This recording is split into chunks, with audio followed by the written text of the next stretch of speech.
Hello friends, இன்னைக்கு பாஸ்மதி அரிசியை ஓரம் கட்டிட்டு வீட்டு சாப்பாட்டு அரிசியில எப்படி எக் ஃப்ரைட் ரைஸ் எல்லாம் பார்க்கலாம் வாங்க. ஒரு பேன்ல 1 டேபிள் ஸ்பூன் எண்ணெய் சேர்த்துக்கோங்க. நான் இங்க 3 முட்டை எடுத்திருக்கேங்க. நீங்க வேணும்னா முட்டையை நல்லா பீட் பண்ணிட்டு கூட சேர்த்துக்கலாம். நான் அப்படியே சேர்த்துக்கிறேங்க.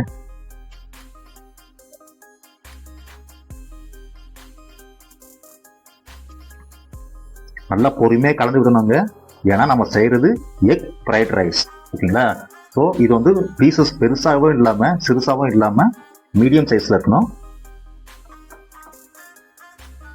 இப்போ தேவையான அளவு பெப்பர் அண்ட் சால்ட்டு இதுக்கு சேர்த்துக்கோங்க.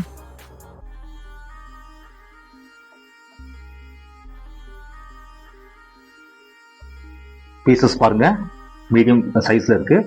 ரைஸ் நம்ம சாப்பிடும் போது அந்த ரைஸோட சேர்த்து இதுவும் நம்ம கண்ணில் படணும்.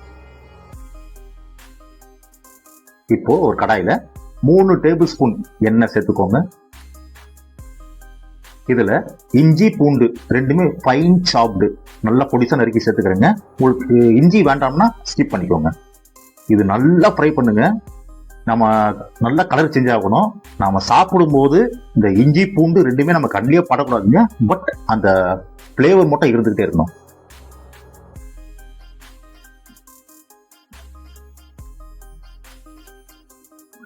இப்போ நீளமா நறுக்கி வச்ச 2 பெரிய சைஸ் வெங்காயத்தை சேர்த்துக்கிறேங்க. வெங்காயம் ரொம்ப வதங்க கூடாதுங்க, சாஃப்ட் ஆகக்கூடாது, கிரன்ச்சியா இருக்கணும். 50% வெந்தாலும் போதும்.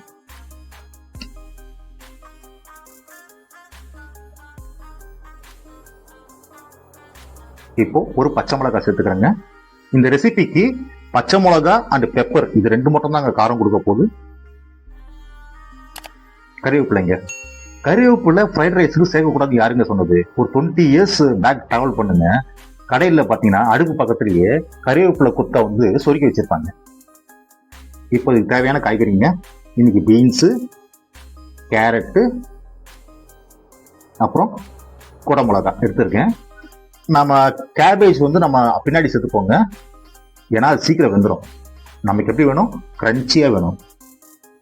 80% மேல வேகக்கூடாதுங்க காய்கறிங்க.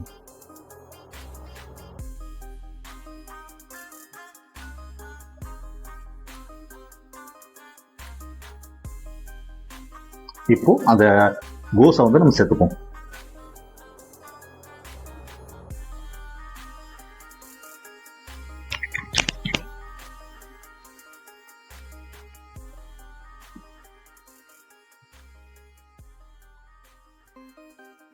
இதுக்கு தேவையான அளவு உப்பு சேர்த்துக்கோங்க. நான் ஆல்ரெடி ரைஸ் பாயில் பண்ணும்போது நான் உப்பு லைட்டா சேர்த்துருக்கேங்க, அதனால கம்மியா சேர்த்துக்கிறேன்.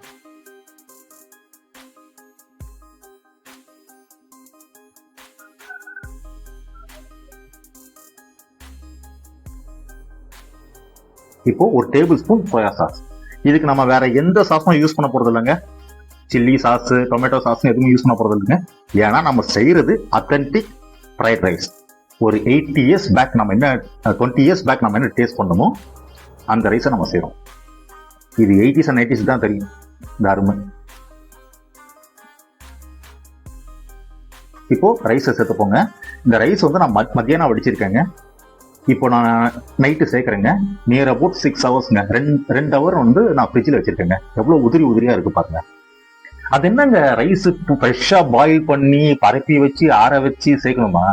இல்ல பாஸ்மதி ரைஸோ தான் செய்யணுமா? எக் ரைஸு, வெஜ் ரைஸு, பழைய ரைஸை செஞ்சு பாருங்க. வெளிநாட்டுல பாருங்க, இந்த சவுத் கொரியா, சைனா, ஜப்பான் எல்லாம் பார்த்தீங்கன்னா முந்தின நாள் ரைஸை தான் அடுத்த நாளைக்கு யூஸ் பண்ணுவாங்க ஃப்ரைட் ரைஸ். ஹோட்டல்ல சொல்றாங்க. இங்கதான் நம்ம வித்தியாசமா இருக்கும். இப்போ நம்ம ஃப்ரை பண்ணி வச்சு அந்த எக்கை சேர்த்துப்போம்.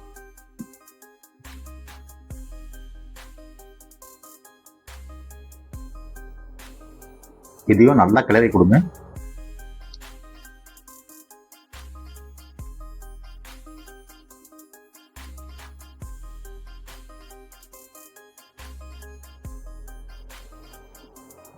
சேர்த்த இன்கிரீடியன்ஸ் எல்லா ஃப்ளேவரும் ஒன்னா இறங்கணும்.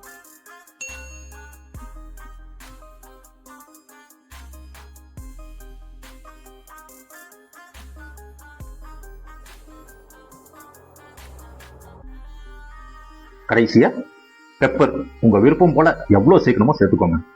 அதிகமா வேணும்னா அதிகமா சேர்த்துக்கோங்க, கம்மியா வேணும்னா கம்மியா சேர்த்துக்கோங்க. எனக்கு கொஞ்சம் அதிகமா பிடிக்குங்க. முட்டையில நம்ம பெப்பர் சேர்த்துருக்கோம், அதை மறந்துடக்கூடாது.